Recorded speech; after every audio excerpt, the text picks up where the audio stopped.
Here is one of the best negotiating tips I can give you when wholesaling real estate. What's going on, guys? This is Mike Hill, the Wholesaling Titan, and welcome to the channel where I teach new wholesalers how to do their first or next deal as fast as possible, even without experience, cash, or credit. And then, this is where a lot of people kind of miss it. I show you how to use the profits from that deal to create a real business with automated systems that bring in wholesale deals in excess of 5 figures every single month. And I primarily teach you how to do this virtually so you can flip homes from home, right? Without needing to meet sellers, meet buyers, or even see these houses. So, obviously, we could easily do a 5-day seminar on negotiating. But today, I just want to give you one key concept that is going to absolutely change the game for you. So, there's this misconception out there that all of your negotiations must be done before you sign your contract. So, you iron out all the details, you sign, and then you close. And most of the time, it doesn't happen like that at all. Instead, a lot of my negotiations actually occur after the contract is signed. Now, in many Facebook groups and forums and on biggerpockets.com, you'll see comments and advice saying that if you dare make changes to your contract, be it the sales price, your assignment clause, inspection period, closing date, etc., and you're not ready, willing, and able to close at the exact price you offered initially, that you are somehow unethical and you don't belong in this business. And there's a lot of virtue signaling here, right? But here's my take. If you include an inspection period in your purchase agreement, which I recommend for the vast majority of your deals, especially if you're wholesaling virtually, then your contract essentially says, I am willing to purchase at X price, and I have X amount of days to validate and confirm that that's what I'm willing to pay if the numbers work. Now, if your seller signs that contract as a competent, consenting adult, then you have both mutually agreed to that position. Because realistically, and oftentimes, there are things in a property that are not disclosed and you may not be aware of when signing an agreement. Again, particularly if you're doing this virtually. And your buyer, for example, they may come up with different repair estimates than you do. You might uncover an issue that you didn't know existed, right? These are legitimate issues. But contractually, you could just not like the color. You could find another property with a larger spread that suits your needs better. You could not like the neighbors. You could not like the barking dog next door. And you would be well within your mutual agreement to adjust your offer accordingly or cancel the contract altogether. So that's the first part of this strategy, right? Understanding that there is nothing wrong with negotiating during your inspection period. Next, let's talk a little bit about the psychology. And I'll use an example here. Let's say a property is worth $100,000 and you want to make an offer of $65,000. But the seller says no, right? They're interested in fielding other opportunities.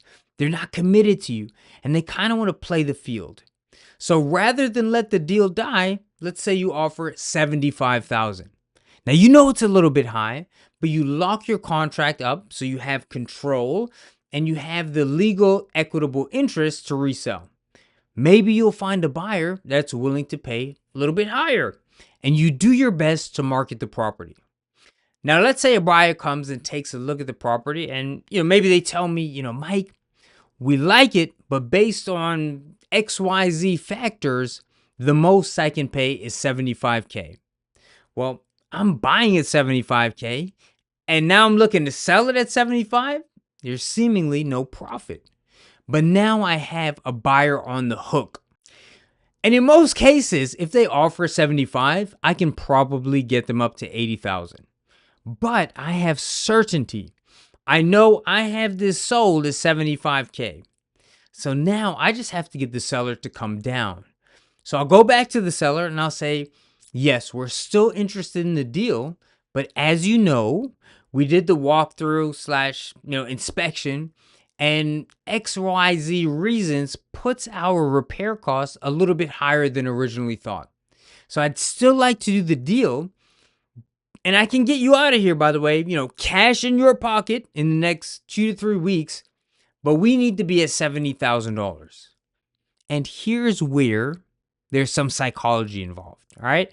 So, number one, when we make decisions and commitments as human beings, we tend to have a bias towards decisions that we've already made. This is a confirmation bias. So, to cancel a commitment would mean admitting to yourself, to the ego, right, that you are wrong. And consciously, and more importantly, subconsciously, people don't like to do that. Number two, initially offering 65K on a property worth 100,000 might seem like giving up too much. But once committed, the optics of going from 75K to 70, well, now it just seems like 5K, right? Seems far more reasonable when you're in the moment because of that existing commitment. Number three, remember that we're dealing with motivated sellers. These are not people who want to sell. These are people who need to sell. And for those of you, by the way, who think this is somehow predatory, you have to understand that we operate like a pawn shop, okay? Someone is in a distressed situation, and it's in their best interest to willingly sell their property at a discounted rate in exchange for a quick cash closing. And these aren't arbitrarily low offers, by the way. Okay, our calculations are based on market value and the ability to mitigate risk and still turn a profit. But bottom line here, motivated sellers are in a situation where they need help. Okay, they have a problem and they need it solved. But something interesting happens once they sign that purchase agreement. Despite not closing yet, the seller feels a sense of relief, right? Like their problem is solved. So once they're under contract, they won't want to put themselves, back into that stressful situation. Which brings us to number 4, okay? A bird in the hand is worth 2 in the bush. So with you, they have a guaranteed solution to their problem, even if it means being a little bit flexible on some of the terms. They can either agree with your changes, even if they don't fully love them, but they know that their problem will be solved. And they have already felt and oftentimes internalized that feeling of relief, right? They're making future plans. They're deciding how to spend the profits, and they're future projecting. They have that certainty. And also, they're like halfway through the process, right? So let's say, for example, if you make an initial offer with a 14-day inspection period, some sellers won't agree to that, right? It just seems too long. Why do you need 14 days? But let's say you agree to a 7-day inspection period on your contract. And during those 7 days, you find a buyer, they're interested, it looks good, but they haven't fully committed, or, they haven't put up a deposit yet. Well, now you can go to the seller and request an additional 5 or 7-day extension. And now it doesn't feel like a full 14 days. It just feels like a few more days because you're already going through the process. And it ultimately becomes, do you take the sure thing or do you go back to the unknown, right? Maybe they'll get another offer, but maybe they won't. Maybe it'll take another 3 months. Maybe a new buyer will come in, they'll make an offer, and they'll estimate the same or even more expensive repairs during their inspection period than you did, right? There's so many unknowns. And a lot of sellers, once initially invested and looking forward to that closing just a few weeks away, they will be much more likely to make a few concessions to make sure that the sure thing, right, that's already there, they'll go with that, right? It's already in the works. And remember that this doesn't just apply to price. Okay. You can do things like ask for extensions on your inspection period or your closing date.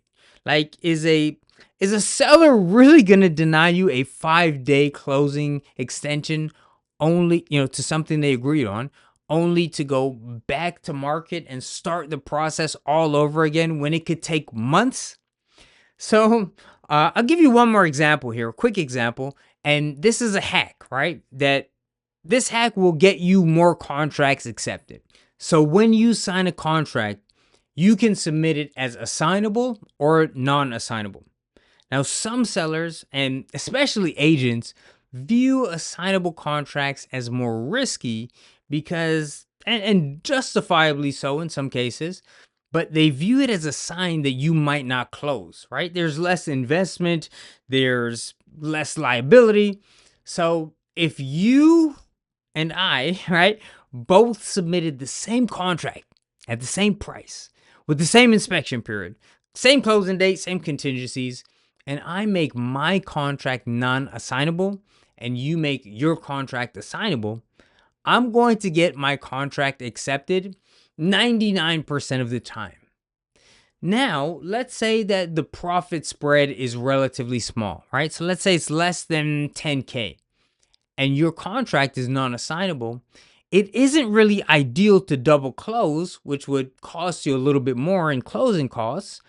So you would have your contract locked up, it's yours. And then during your inspection period, you could explain that you'd like to change how you take title.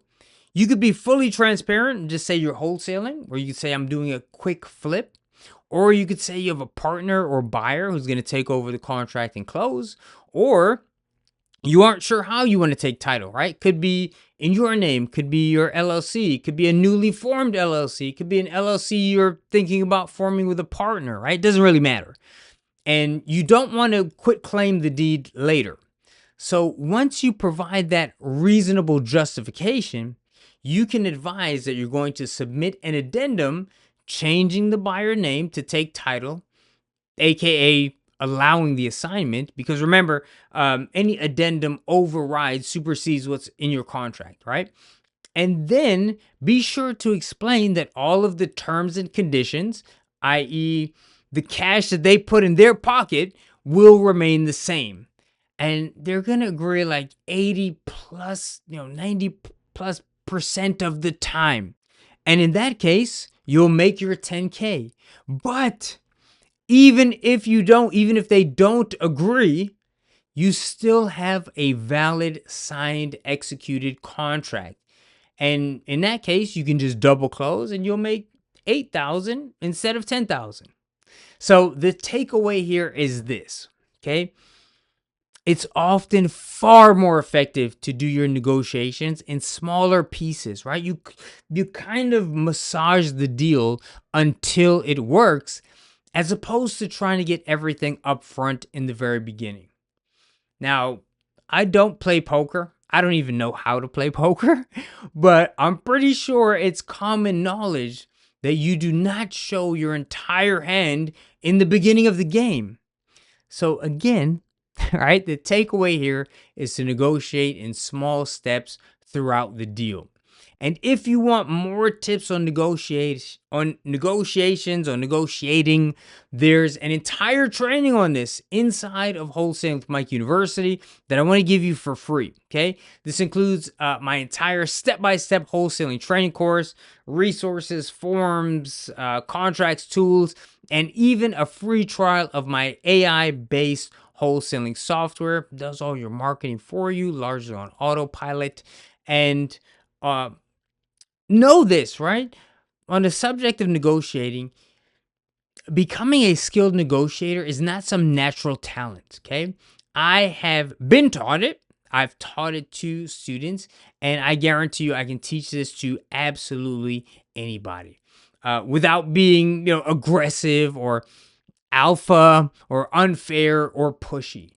And if you want to grab that, you can grab it for free. Just go to wholesalingwithmike.com. And if you really want to get this right as fast as possible, no more confusion, no more watching 30 plus YouTube videos with no results, I want to invite my action takers to jump on a free one-on-one call with me. I will review where you are right now, whether you have an existing business or you're just getting started. I'll show you why you're struggling, why things are not working. I will answer all of your wholesaling questions, give you a personalized game plan so you can skip the trial and error and show you exactly step by step how to do your next deal as fast as possible based on your personal circumstances.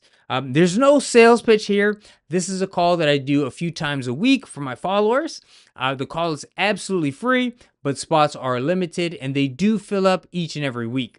So if you want to jump on a free one-on-one phone call with me, just head to wholesalingwithmike.com/call and reserve your spot this week before they're all full. All right. So thank you guys so much for joining me today. Please leave any questions, any comments down in the comment section below. Let me know what struggles you might be having and what video/topic you think I should cover next. Really appreciate that. Thank you for supporting the channel. Please like and subscribe. Again, thanks for watching, and I'll see you in the next video. All right? Peace.